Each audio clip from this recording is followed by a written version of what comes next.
Okay, here's part 2 for my tutorial for the Elms Smile at Life Again from their second record that forgive me, I can't remember the title at the moment. We'll go on to, we'll start at that suspended fourth chord. That was the end of our first verse, and we'll go into our first chorus. You've got to smile at life again. Smile at you. There's a time to let it go and then you smile at life again. There's a time to let it go.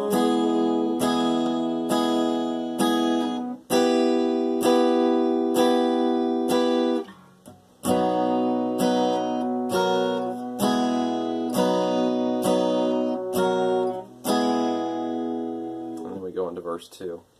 We're only playing that quote-unquote intro chord progression 2 times before the second verse. Again, I apologize for bad singing. I'm only trying to do as much as you need to hear where the words go with the chords. In terms of the chorus, something that's closer to the record, the way you could chord it with the strumming version, but that still sound close to the record, which may even be closer to the record, would be something more along the lines of my quote-unquote love song for a savior method, where these fingers stay on the first and second strings of the relative third fret of this song. And let me give you what it is. Basically a quote-unquote C to a G to a D, and that's repeating those 3 chords 3 times throughout the whole. You've got to smile at life again, smile at you, there's a time to let it go, and then you smile at life again. So let's do that. You got to smile at life again. Smile at you. There's a time to let it go, and then you smile at life again. There's a time to let it go.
Stop there where the second chorus comes in. So the verse 2 is pretty much chord-wise is echoing what verse 1 did. So I won't go over that again. But yeah, that first chorus you can either do your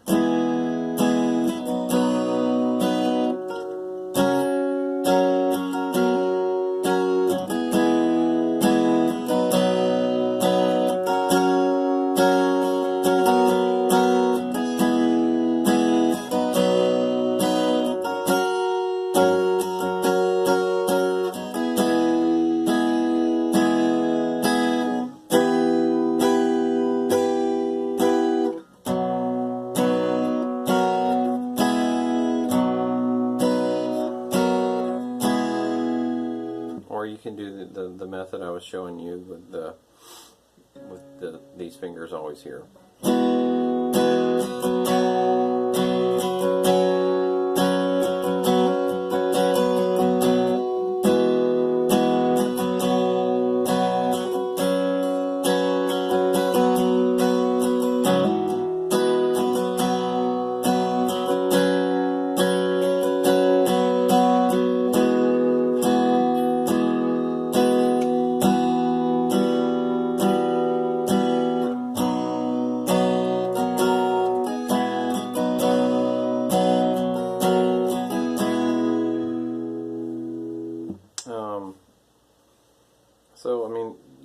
some muting going on in these chords. I mean, they look simple, but there's a little more.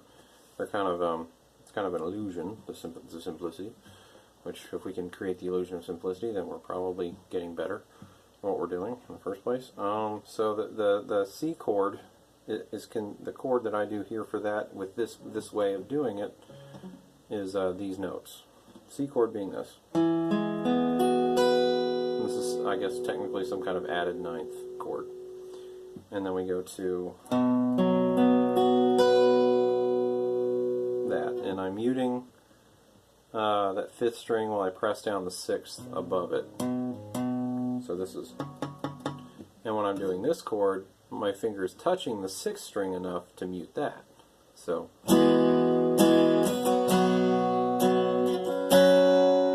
switch to this chord, this finger stays sitting between the fifth and sixth strings, so the only notes that should be heard are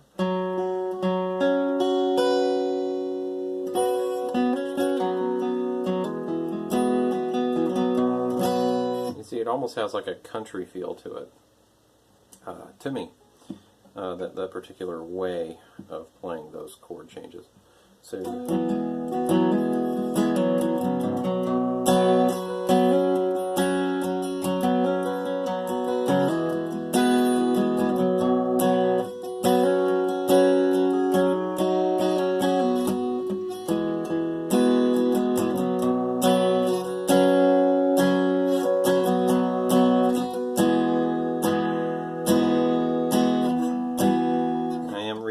when I do that last C to C minor, I go and then I just bring my pointer back a fret to get the and even for me that's a little bit of a stretch. I don't have to hold the chord very long, so that's nice for me personally. But yeah, it will stretch your finger a little bit, and that's not bad, you know. To be able to stretch and cover more ground is always useful in your guitar playing. Or can be. So anyway, we did first chorus, we did verse 2, which was pretty much the same as verse 1. So let's start looking at the second chorus. And there's kind of a bridge in there too. There's like a second chorus, what's probably some kind of bridge or interlude or whatever you want to call it. And then we kind of go back into the chorus. It's sort of an echo of the first couple lines of the first verse. And all that. If I didn't show you the second page, let me do that real quick, because I think I forgot to. My second page. Clear up anything if explaining doesn't do it for you. Here's a visual aid. There's that. Pause the video. Take a look as long as you need. Verse 2. Here's that. Again, pause the video, look as long as you need, sort it out. Again, I sketched in those sort of hammer-on pull-off chords. I didn't actually type them in, and I'll have to go back into my document and do so. But yeah. Anyway, there's my first and second page covered. We're moving on to the third page.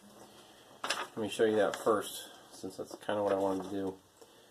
So you have a second chorus. You've got our C, G, D chord progression going on, which we have our options of doing two different ways that I explained. And then we have I don't know what to call, maybe a bridge. I didn't label it. That's another thing I'll probably go back and correct in my document. So that's like got its own little section, kind of sectioned off from everything else. Happens. And then we have those repeat of the two lines from the first verse here, and then we go into another sort of repetitive thing going on with what happened in the chorus, and then we'll move on to page 4, which is just wraps the song up. So let's do that second chorus. We're going to want to start from you're going to want to start from that suspended fourth chord, so to kind of lead us into that C, G, D chord progression again. So we'll do that. Here we go. You got to stop, smile and love.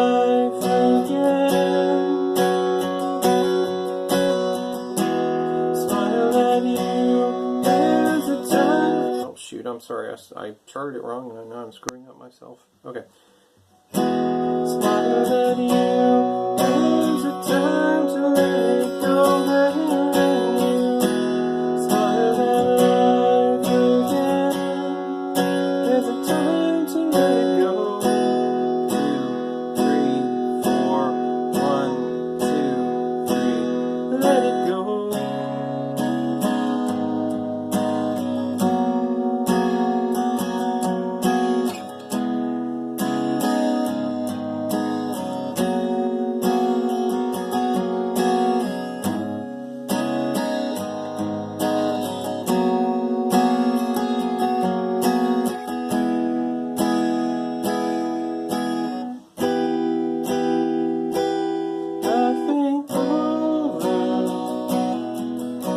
Okay, now is your second chorus leading into your bridge, interlude, whatever thingy. There in our chords, new chords being, our new chord progression being A minor 7 to E minor to D suspended 4. So in other words, a minor 7th to a minor to a suspended 4th. And that repeats 3 times, and then we have another C major to a C minor. And to make it sound more authentic to the recording, I've got the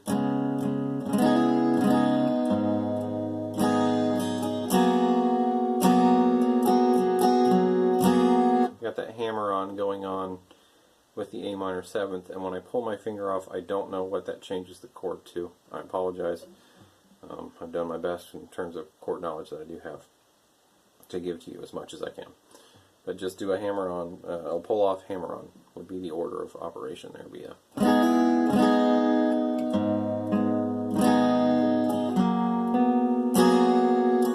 Remember, when you do this chord, make sure your finger kind of touches that 6th string to mute it.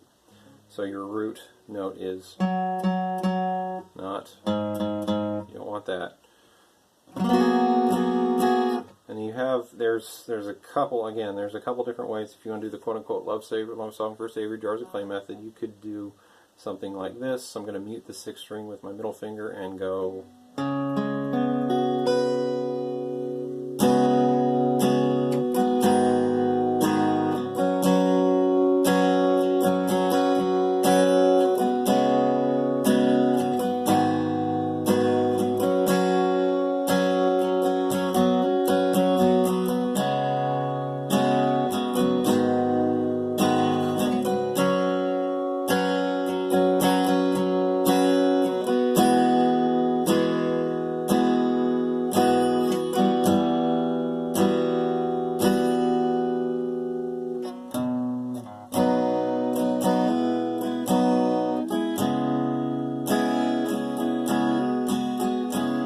Okay, so there you go. There's a couple ways to go about handling that interlude, that bridge, that whatever you want to call it is. And I did leave out, I tried to get all the little nuances of what Owen was singing in the song.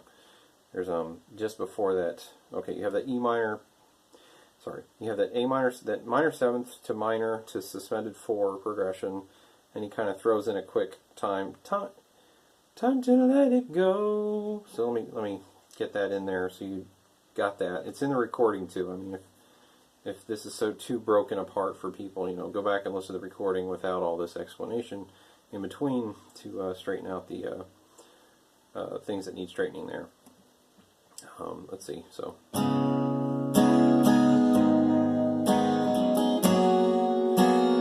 Time to let it go.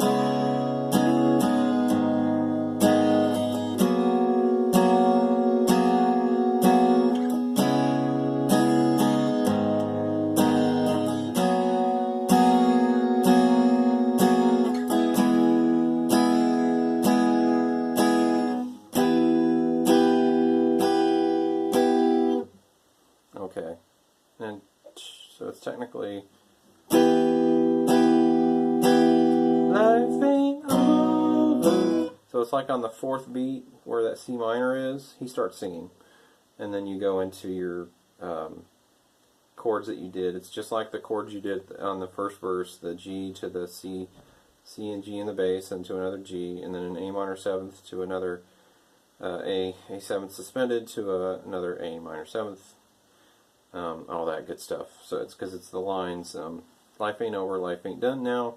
So get back up in your place, child. And then we're going to go into our last chorus slash fade out. I'm going to pause this video here.